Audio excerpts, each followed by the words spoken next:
palestra deve causar um pouco de curiosidade para vocês, porque ela não é especificamente sobre front-end.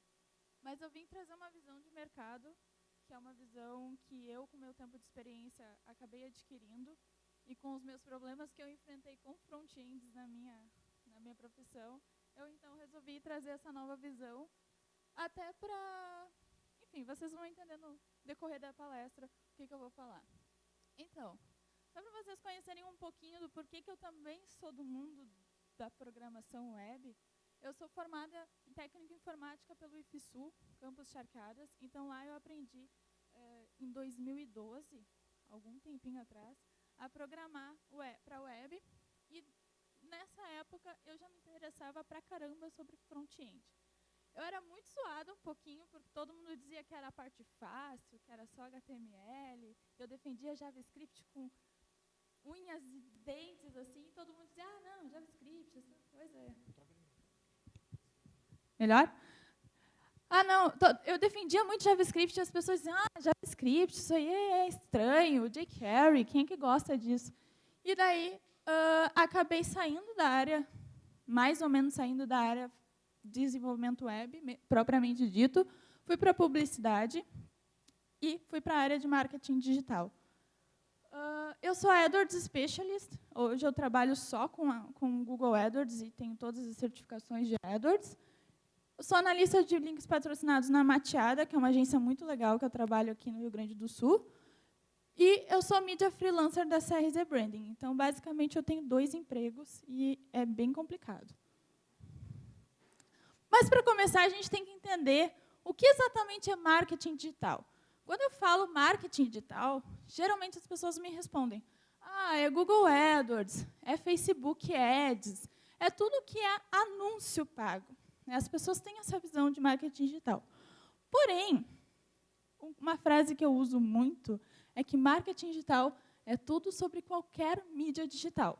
Então, quando eu falo de sites, de redes sociais, e-commerces, blogs, e-mails e tudo isso que está na internet, eu estou falando sobre marketing digital.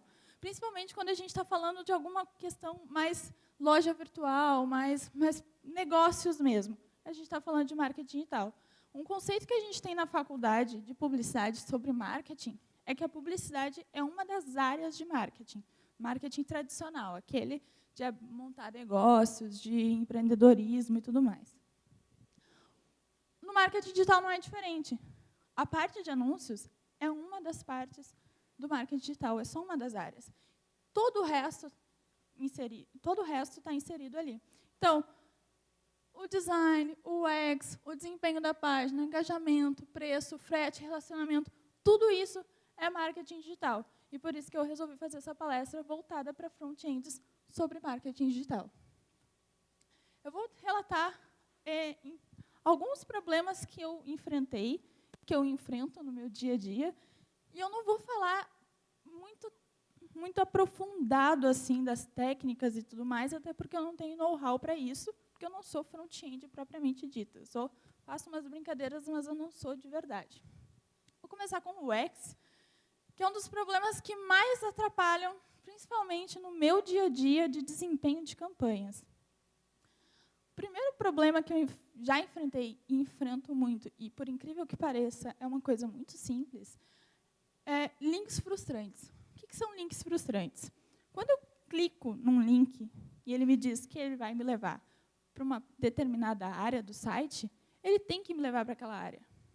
E a gente tem muitos exemplos, e eu já trabalhei com muitos clientes, que o link ele não era intuitivo, e ele não me levava para a área que eu queria que ele me levasse, ou que ele estava dizendo que eu me levasse. Eu trouxe um exemplo que eu acho que não vai funcionar, porque não tem internet aqui. Mas eu trago um exemplo que era um site de um cliente, que eu clicava no link... era um site de escola náutica. Eu clicava em escola náutica e ele me levava para o about da empresa, para o sobre da empresa. O que aconteceu? O Google ranqueou mal o meu site, o site do meu cliente, e o desempenho das minhas campanhas em Google AdWords foram horríveis por causa de experiência de usuário ruim, porque tinha links frustrantes. Chats proativos. Eu acho que essa é uma das coisas que mais me irritam num site, são chats proativos. O que são chats proativos? Tu está navegando de boa lá no site e, do nada, pula uma janelinha dizendo: olá, visitante, gostaria de saber mais sobre a minha empresa? Eu não gostaria de saber mais sobre a tua empresa, eu estou apenas navegando aqui. Existem bons exemplos de chats proativos, mas existem muito mais exemplos ruins de chats proativos. Por que eu vou mostrar um exemplo bom. Por exemplo, esse aqui é o site da Guarida Imóveis, e ali tem um chatzinho no canto. Ele não está atrapalhando a minha navegação, ele não está atrapalhando nenhuma informação minha ali, e ele só tem um balãozinho de conversa ali dizendo: quer saber mais sobre o endereço, sobre esse produto? Clica aqui que eu vou te dizer. Ele está apenas perguntando para o usuário se ele quer saber mais. Ele não está me atrapalhando a navegação. Então, ok. Esse é um bom chat proativo, porque eu não chamei ele, mas ele também não está me atrapalhando. Ele está dizendo: olha, se tu quiser, eu estou aqui e eu não vou atrapalhar a tua navegação. Porém, nesse mesmo site, alguns segundos depois, abre essa janela gigantesca, onde eu já não consigo mais ver direito as informações ali sobre dormitório. Se eu rolar a página, eu não consigo ver a metade das informações. Eu não consigo mais ver o telefone ali, mais informações. Nenhum dos outros botões ali do canto direito eu consigo enxergar. Isso atrapalha a minha navegação. Isso faz eu desistir de alugar esse imóvel. Isso faz o desempenho de qualquer campanha de marketing digital cair, porque eu estou atrapalhando o usuário de enxergar as informações que ele quer enxergar. Então, isso é um péssimo exemplo de chat proativo. E esse é o que mais existe é esse tipo de chat proativo. Quando ele não é em pop-up, a gente já tem que dar graças a Deus, porque o pop-up é a pior coisa que existe na vida, né? Listas de checkouts extensas, ou listas de formulários muito grandes. Eu acho que o Abner falou aqui dos formulários, se eles são muito grandes e dá erro, a gente não se acha. Então, na verdade, os formulários eles nem devem ser muito grandes. E se eles forem tiver que ter muita informação, a gente tem que dividir ele em passos. Assim, o usuário se orienta melhor. O que eu sempre falo quando tem que ter um formulário muito grande no site? Eu começo perguntando para o cliente assim: tu realmente precisa dessa informação inicialmente, sem entrar em contato com o teu futuro cliente ou com a pessoa que está interessada pelo teu serviço? Se sim, tu deixa. Se não, pode tirar, que essa informação tu consegue depois. Um exemplo de um cliente é esse aqui. O nome desse cliente é Compra Seguros, e eles são um site de cotação de seguros para carros. Eles tinham esse formulário, que inicialmente ele parece pequeno, mas ele tinha mais 7 passos para serem preenchidos, para que tu entrasse em contato com a empresa para ela fazer cotações de seguros para ti. Ou seja, a gente percebeu pelo Analytics que o usuário desistia na segunda página. Na segunda página, ele parava de preencher, porque ele tem muitas informações que são desnecessárias num primeiro contato, como, por exemplo, vencimento da pólice atual. O usuário já ficava confuso ali. Poxa, mas se eu não tenho uma pólice de seguro, o que eu boto ali? E esse era um campo obrigatório. Então, né?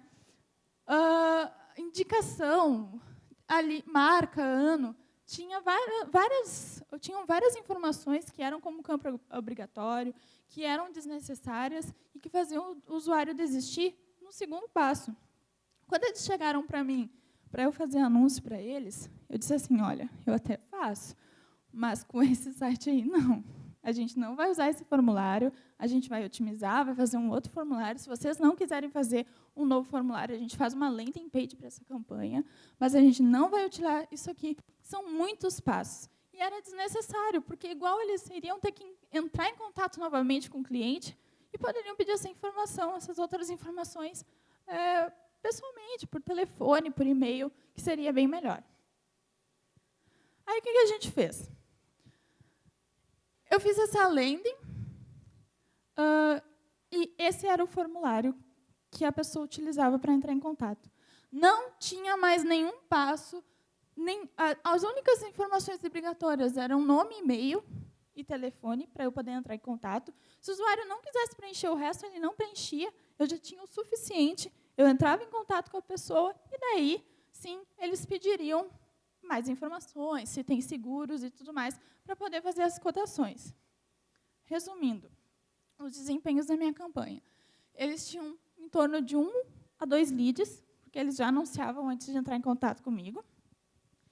E, em um mês, eu aumentei esse número de leads para 79 leads. O investimento deles era pequeno, mas eles não conseguiam isso com o mesmo investimento que eles tinham antes. Ou seja, eu só melhorei o formulário deles, eu diminuí o número de passos e o número de rejeição da página caiu drasticamente.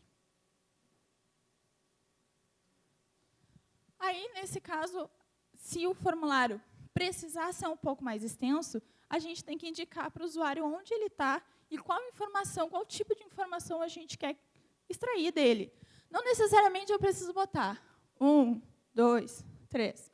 Eu posso utilizar coisas mais intuitivas, como identificação, entrega e pagamento. Porque daí o usuário ele vai saber o que é que eu estou pedindo dele, o que realmente vai ser importante. Se eu colocar que o primeiro passo é a identificação, o segundo passo é a entrega, e o terceiro é o pagamento para um e-commerce, por exemplo, ao invés de botar 1, 2 e 3, ele já vai se orientar que aquilo é importante dele responder. Porque se ele não responder a entrega, onde é que vão entregar para ele? Se ele não quiser responder o pagamento, o produto não vai chegar. Se tiver 1, 2 e 3, o que é que eu tenho para preencher pela frente?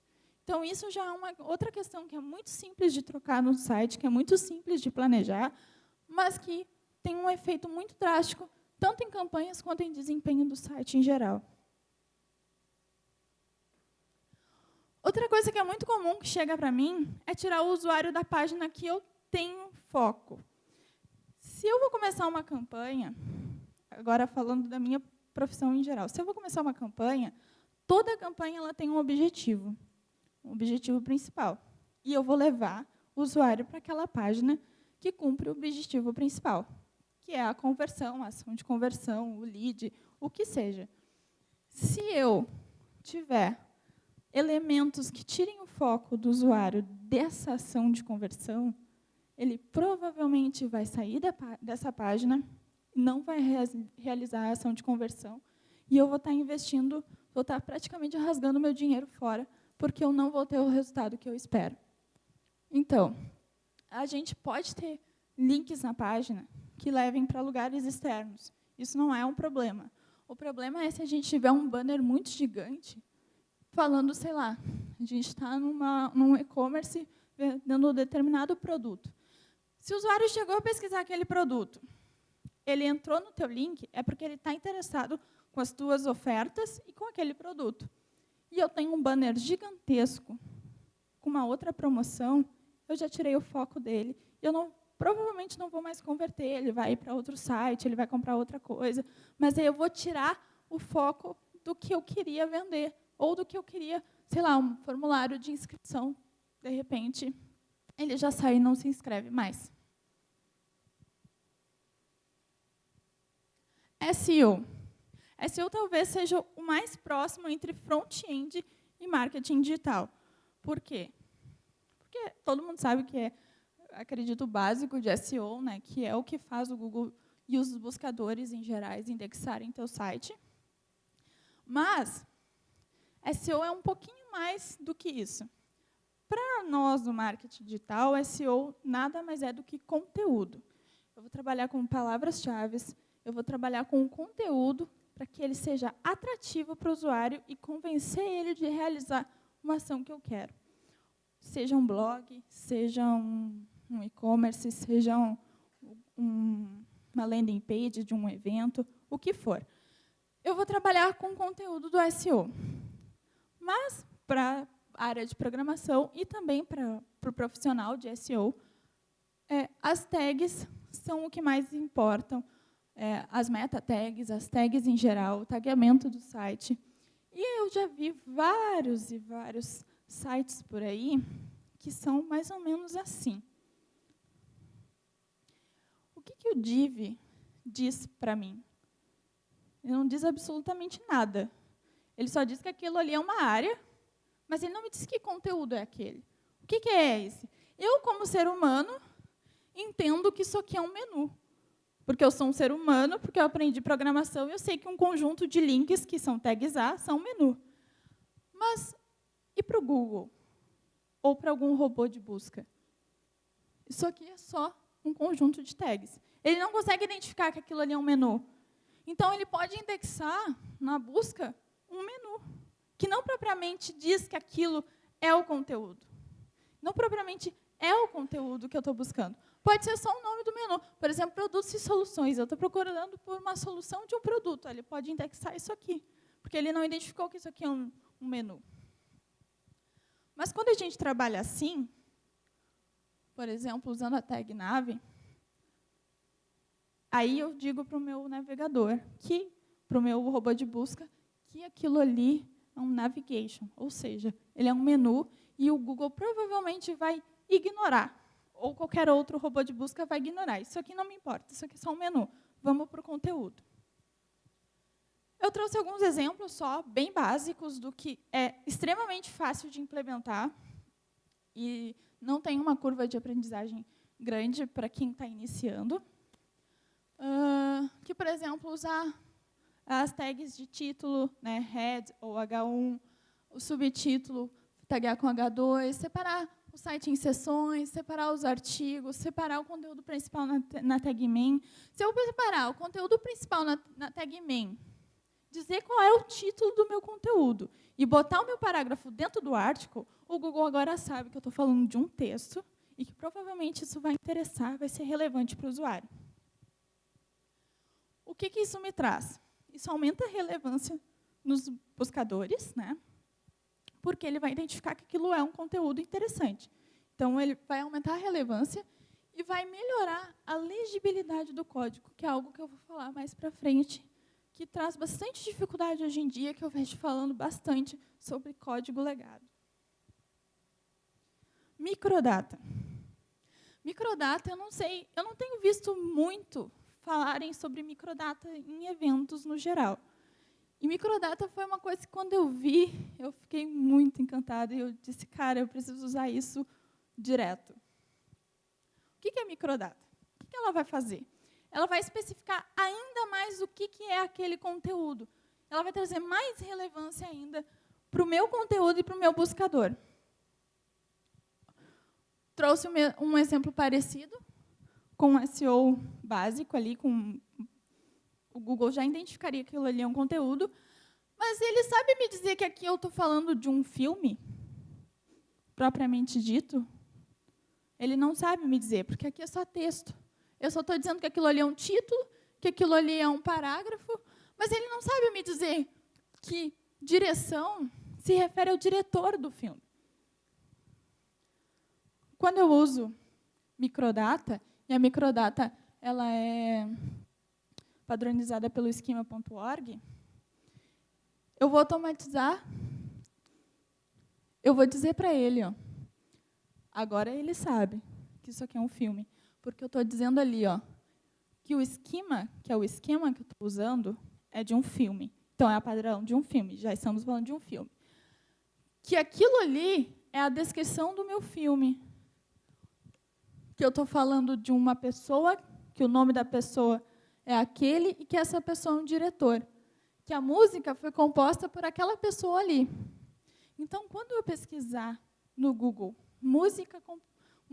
compositor da trilha sonora do Guardiões da Galáxia, o Google vai saber que eu estou falando do compositor aqui. Então, ele é padronizado pelo esquema, ele vai nos ajudar a automatizar alguns processos, como o crawler de dados.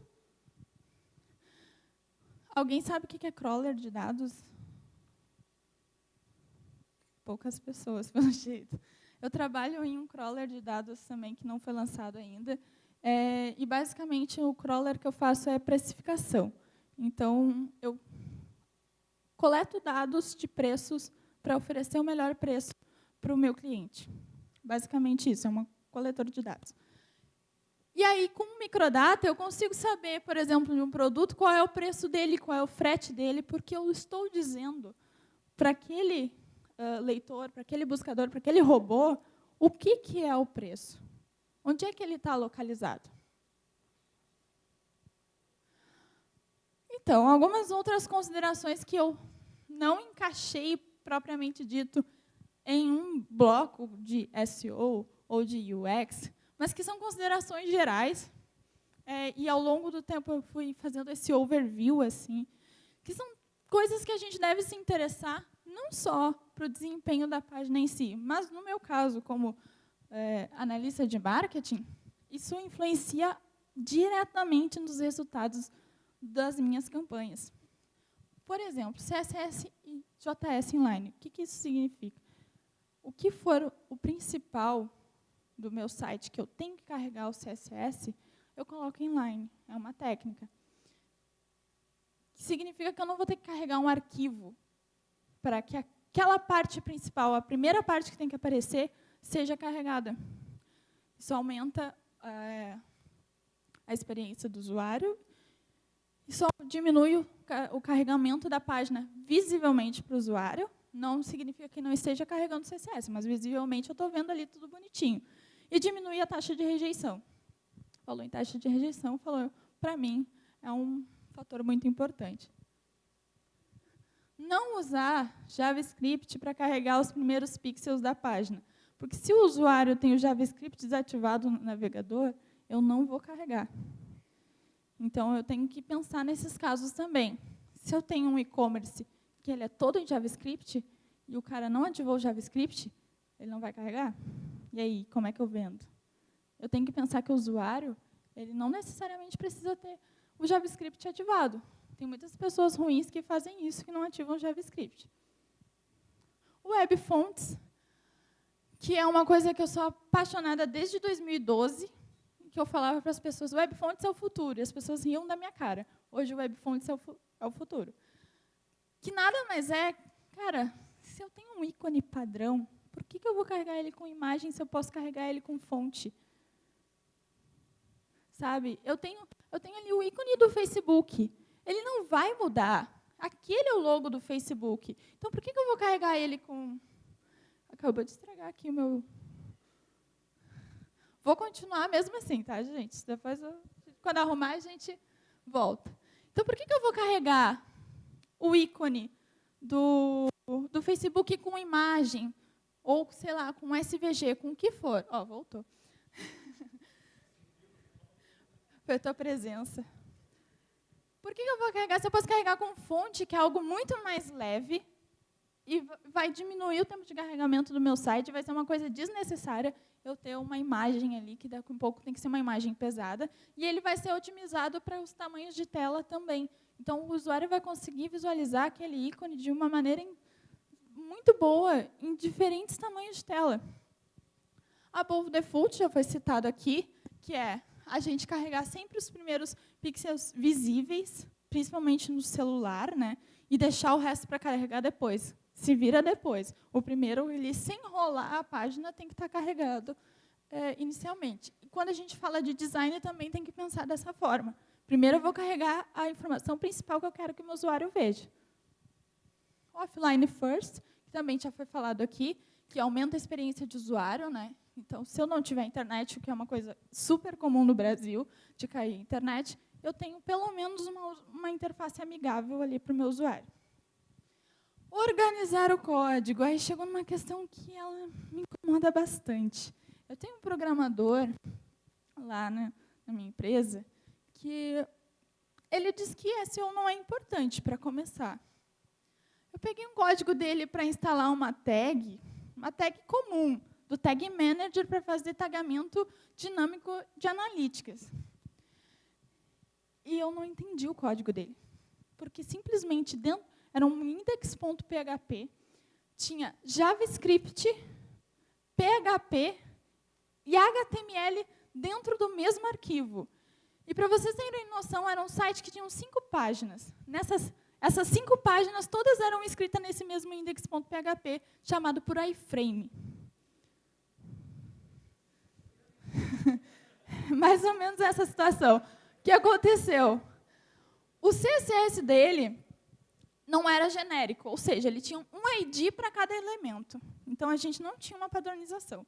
Eu não conseguia simplesmente fazer um seletor CSS ali, que foi que eu tentei também. Do último eu tentei, vou selecionar pelo CSS. Não tinha. Cada produto tinha um ID, cada área da página tinha um ID diferente, não existia padrão. Resumindo, eu desisti, mandei para ele, olha, te resolve aí, o código é teu. Mas isso, o que isso aconteceu? O que isso acarretou? Acarretou 2 semanas minhas em cima do código, tentando instalar uma simples tag de Tag Manager, tentando entender qual era a lógica dele, que eu ainda não entendi. E agora não adiantou. E acabou que uma coisa simples, que é do meu dia a dia, eu não consegui resolver, porque o código dele não era organizado. Era um código daqueles que deveria ter o nome, assim, esse é o código do fulano, ninguém mais usa. Acho que agora vai. Aí. E se ele simplesmente tivesse organizado, não precisa ter um padrão específico. Só organiza o código para que as outras pessoas consigam entender. Eu já teria resolvido em 5 minutos, instalado a tag e não precisava nem ter acionado ele. E o mais importante, mobile first. Eu tenho muitos clientes que seria interessante para eles anunciarem para mobile, né? E eles não podem, porque o site deles não é otimizado para mobile. E daí eu digo, paciência, a gente vai perder esses clientes enquanto a gente não otimizar.